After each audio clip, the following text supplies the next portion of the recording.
નમસ્કાર મિત્રો, આજે આપણે વાત કરવા જઈ રહ્યા છીએ વાડીમાં જન્મેલો પ્રેમ. કાજલ પોતાના ઘરની સૌથી મોટી દીકરી હતી. ગામની છોકરી હોવા છતાં એ ખૂબ જ હોશિયાર અને હિંમતવાળી હતી. ઘરના બધા કામમાં મદદ કરવી, ભણતર સાથે ખેતરના કામમાં હાથ બગાડવો એના રોજિંદા જીવનનો એક ભાગ હતો. તે દિવસે પણ સાંજ પડતા એ ખેતરે પાણી વાળવા ગઈ હતી. પાણીની આવક મોડે થતી હોવાથી અંધારું થઈ ગયું. વાડીમાં ઝાડોની વચ્ચે પડતો પવન, પાંદડાની ખસખસાટ એ બધું સાંભળીને પણ કાજલ પાણી વહેતું રાખી રહી. શરૂઆતમાં તો એ ખુશખુશાલ ગીત ગાઈ રહી હતી, પણ ધીમે ધીમે અંધકાર વધ્યો ત્યારે એને થોડો ડર લાગવા માંડ્યો. એણે મનમાં વિચાર્યું, અરે હવે પાણી તો આવી ગયું, પણ આટલું અંધારું વાડીમાં એકલી કાં બેસીશ? કાજલના દિલમાં અચાનક અશ્વિનનું નામ આવતું રહ્યું. અશ્વિન એનો બાળ મિત્ર હતો, પડોશના ખેતરના માલિકનો દીકરો. નાની ઉંમરથી જ બંને એકબીજાને ઓળખતા હતા.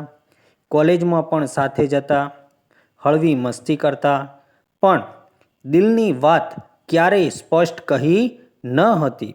કાજલ એ ધીમા હાથથી મોબાઈલ કાઢ્યો અને અશ્વિનનો નંબર ડાયલ કર્યો. હેલો અશ્વિન, હું વાડીમાં પાણી વાળું છું. બહુ અંધારું થઈ ગયું છે. મને ડર લાગે છે. તું થોડું આવી જાય તો સારું. અશ્વિન એ અવાજ સાંભળીને જ સમજી ગયો કે કાજલ ખરેખર ડરી ગઈ છે. અરે કાજલ, તું ચિંતા ના કર, હું હમણાં જ આવી રહ્યો છું. થોડી જ વારમાં ટોર્ચ લઈને અશ્વિન દોડતો દોડતો આવ્યો. એની આંખમાં ચિંતા પણ હતી અને આનંદ પણ, કારણ કે એને ખબર હતી કે કાજલ પહેલી વાર એને પોતે બોલાવી રહી છે. હું આવી ગયો કાજલ, હવે તને કોઈ ડરવાની જરૂર નથી. કાજલ હળવી હાસ્ય સાથે બોલી. આભાર અશ્વિન, ખરેખર મન શાંત થઈ ગયું તને જોઈને.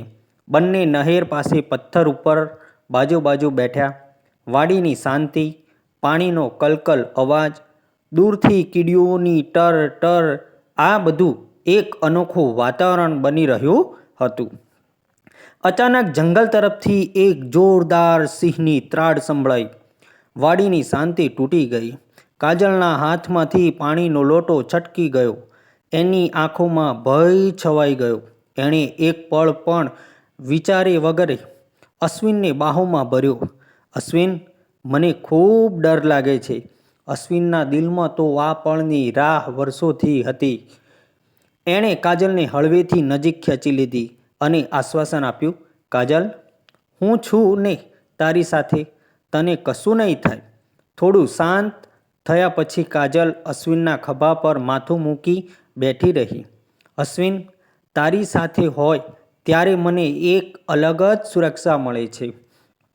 જાણે તું જ મારો આધાર છે. અશ્વિને સ્મિત સાથે કહ્યું. કાજલ, હું હંમેશા તારી રાહ જોતો હતો. તું આજે મારી પાસે આવીને બધું કહી દીધું. હવે મને કંઈ જોઈએ જ નહીં. કાજલની આંખોમાં આંસુ આવી ગયા. તો એનો અર્થ કે તું પણ? હા કાજલ, હું તને પ્રેમ કરું છું અને એ પ્રેમ સાચો છે. તે રાત્રે વાડીમાં બંને એકબીજાની નજીક આવ્યા. એક ક્ષણોમાં કાજલનો ડર સંપૂર્ણ રીતે ઓગળી ગયો હતો. એની જગ્યાએ પ્રેમ અને વિશ્વાસ છવાઈ ગયો. બંને એકબીજાની સાથે એવા બંધાઈ ગયા કે જાણે આખી વાડી એના પ્રેમની સાક્ષી બની રહી હોય. પાણી વહેતું રહ્યું. ચાંદ આકાશમાંથી ઝાંખી મારતો રહ્યો અને કાજલ અશ્વિન પોતાના પ્રેમમાં ડૂબી ગયા. સવાર થતી કાજલના ખેતરમાં પાકને પૂરતું પાણી મળી ગયું. પણ એ દિવસ માત્ર પાક માટે જ નહીં, કાજલના જીવન માટે પણ સિંચાઈ જેવો હતો. બંનેએ એકબીજાને વચન આપ્યું કે આ પ્રેમને જીવનભર સાચવી રાખશે. કાજલ માટે વાડી એ દિવસથી માત્ર ખેતરની જગ્યા ન રહી, એ એની પ્રેમ કથા જન્માવતી જગ્યા બની ગઈ. અને અશ્વિન માટે કાજલ માત્ર બાળમિત્ર ન રહી, એ એની જીવનસાથી બની ગઈ. આ વાર્તા જે છે એ કાલ્પનિક છે મિત્રો, અને આવા જ અવનવા વિડીયો જોવા માટે અને આ અમારી ચેનલ સાથે બન્યા રહેજો.